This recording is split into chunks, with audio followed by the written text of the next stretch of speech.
많은 전문가분들께서 반도체를 강하게 말씀하신 이유가 어떤 실적에 대한 성장성에 대한 기대감을 주는 뉴스에다가 실망감을 안 주는 것 같아요. 엔비디아 같은 경우도 블랙엘 양산을 진행을 했고, 루빈 같은 경우도 이제 진행을 할 거고, 루빈에 들어갈 수 있는 뭐 HM4라든가 이런 것들도 SK하이닉스에 주겠다, 이런 신뢰도를 주고 있는 뉴스가 나오기 때문에 저는 여전히 반도체 업황 사이클은 지속이 될 거다라고 보고 있고, 반도체 업황도 성장 섹터이기 때문에 많은 분들께서 미국과 중국 간의 무역 분쟁에 대한 고민도 많이 하실 텐데 그런 걱정할 필요 없고 삼성전자, SK하이닉스 이야기를 해야 되죠.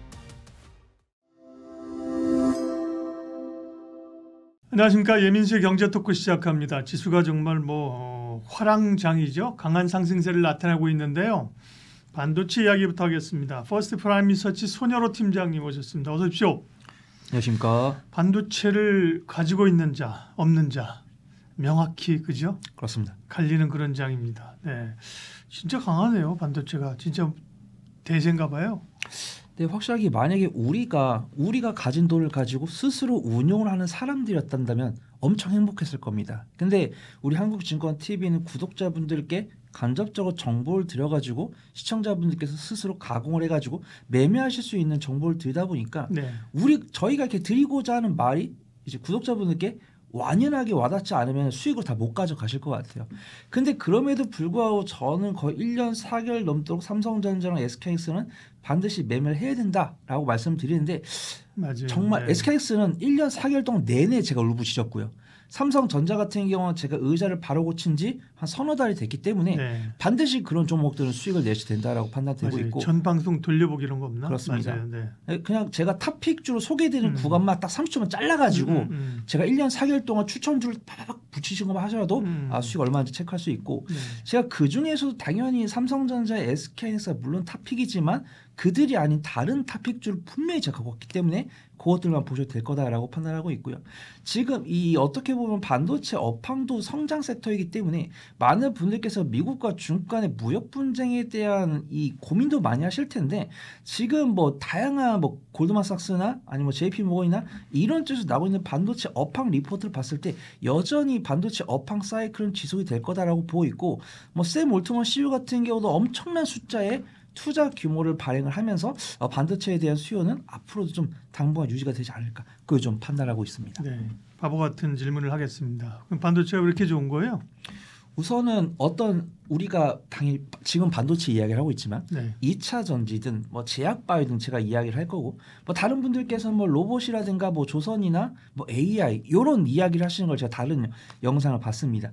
근데 그 중에서도 많은 전문가분들께서 반도체를 강하게 말씀하신 이유가 어떤 실적에 대한 성장성에 대한 기대감을 주는 뉴스에다가 실망감을 안 주는 것 같아요. 어떤 기대감으로 주가 퍼포먼스 올랐을 때 이 주가 유지될 수 있는 관련 기업들 실적을 유지를 해주다 보니까 좋은 모습 보여주고 있는 것 같고, 이런 관세 전쟁이라는 무서움 속에서도 뭐 아마존이라든가 아니면 뭐 오픈 AI라든가 아니면 오라클이라든가 이런 글로벌 전방 소프트웨어 기업들이 데이터 센터에 대한 증설을 공헌을 했고, 증설을 차근차근 진행을 하면서 그 안에 들어가는 전력 설비라든가 뭐 HBM이라든가 GPU라든가 ESS 이런 것들을 꾸준하게 공급 계약을 내놔주고 있기 때문에 주가 상승하고 있다라고 판단하고 있고요.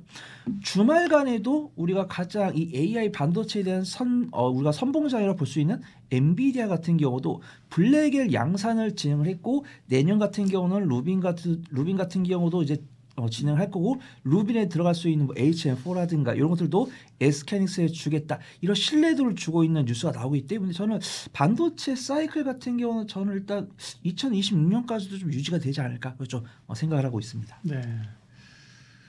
그러면 반도체가 뭐 워낙에 업황 좋죠. 뭐 딴지를 한번 걸어봐야겠다. 다 네. 좋은 건 아는데 그죠?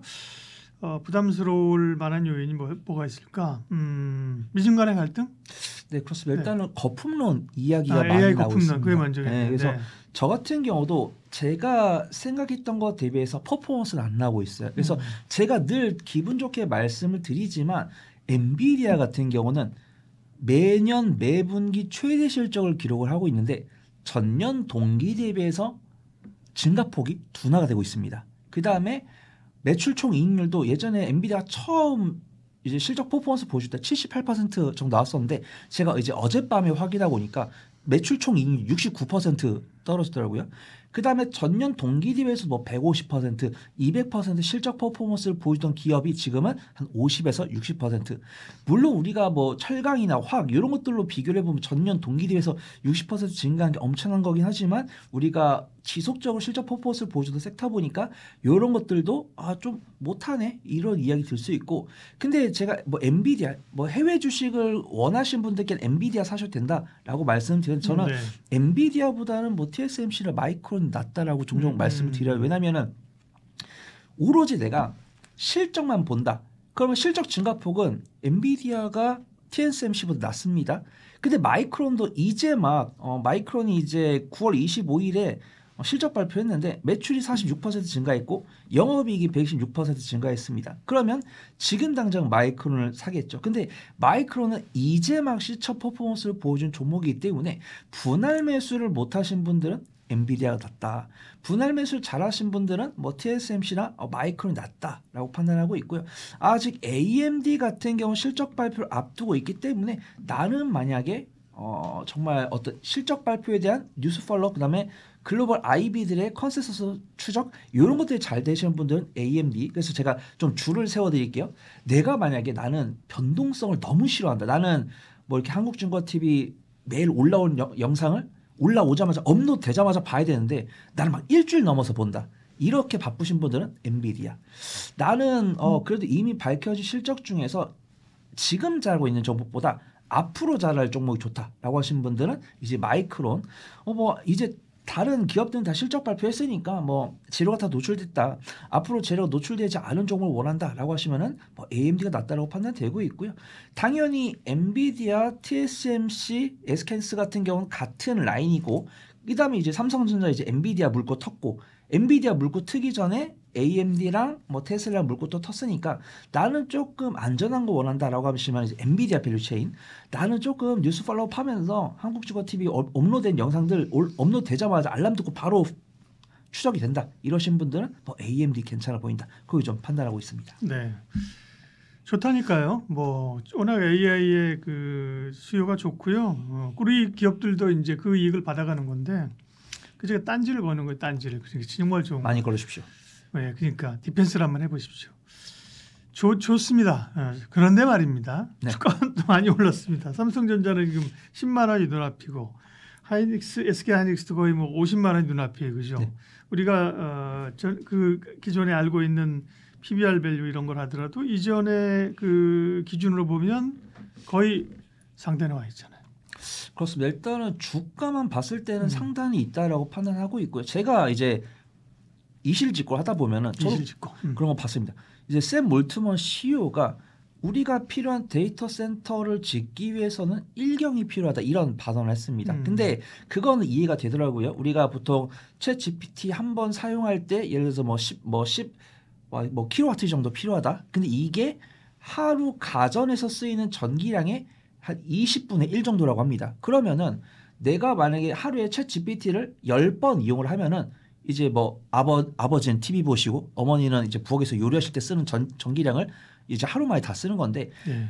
이제 불효자야. 무료 챗 GPT는 하루에 2번 이상 못 쓰잖아요. 근데 유료 챗 GPT 사용자들은 몇 번이고 쓸 수 있는데 만약에 우리 전 국민들이 다 챗 GPT를 유료 가입을 아직 해가지고 무료는 하루에 2번밖에 못 써요? 네, 하루에 2번밖에 못 씁니다. 네. 그래서 다 유료 챗 GPT를 가입을 해가지고 자기 궁금한 거를 하루 20개씩 해결하면은 지금 우리는 지금 사용하고 있는 전력 데이터 케이블을 10배를 증설을 해야 됩니다. 그래서 당연히 기업은 가정에 뭐 몇십 배, 몇백 배 필요하겠죠. 그래서 샘 올트먼 CEO가 약 1경이라는 돈이 필요하다고 했는데 뭐 우리나라 같은 뭐 미국 같은 경우는 이제 국방 예산만 1000조고 우리나라 같은 경우 600조이기 때문에 우리나라 예산의 15배, 16배 필요한 자금을 과연 샘 올트먼 CEO가 얘기하는 예상만큼 쓸 수 있을까? 전 쉽지 않다라고 보고 있거든요. 그래서 지금 뭐 우리가 아마존이라든가 아니면 마이크로소프트라든가 이런 기업들이 당연히 반도체 부품이라든가 다른 기업들만 전년 동기 대비해서 막 50%, 100% 어닝 서프라이즈를 보여주는데 글로벌 전반 기업들은 제자리 걸음이더라고요. 그래서 물론 그들은 뭐 어떤 뭐 AI 인프라를 팔아가지고 매출을 기록을 하고 있는데 전년 동기대 실적은 제자리라는 것은 그들이 매출이 증가할 만큼 비용도 증가했다. 그래서 과연 샘 몰트먼 CEO 같은 경우 호기롭게 일경이라는 발언을 했지만 나머지 글로벌 IT 기업들이 올트먼아 우리 생각해 보니까 너가 말한 대로 좀 이 인프라를 좀 구축을 하고 싶은데 약간 좀 쪼달리는데 이런 이야기가 나오면 밀릴 수 있다. 근데 그런 이야기가 나오기 전까지는 뭐 삼성전자, SKS가 만들고 있는 메모리를 뭐 AMD라든가 뭐 엔비디아라든가 이런 쪽에 잘 팔고 있으니까 그런 걱정할 필요 없고 그런 이야기가 나오면 제가 한국증권 TV에서 제가 한 달 전, 두 달 전에 약간 우려했던 것들이 좀 나온 것 같습니다. 우리 한국증권 TV를 시청하실 구독자분들 중에서 반도체를 갖고 계신 분들은 조금 비중을 줄이는 게 나을 것 같다. 이런 말씀을 드릴 거니까 그 전까지는 홀딩을 하자. 그렇게 좀 판단하고 있고요.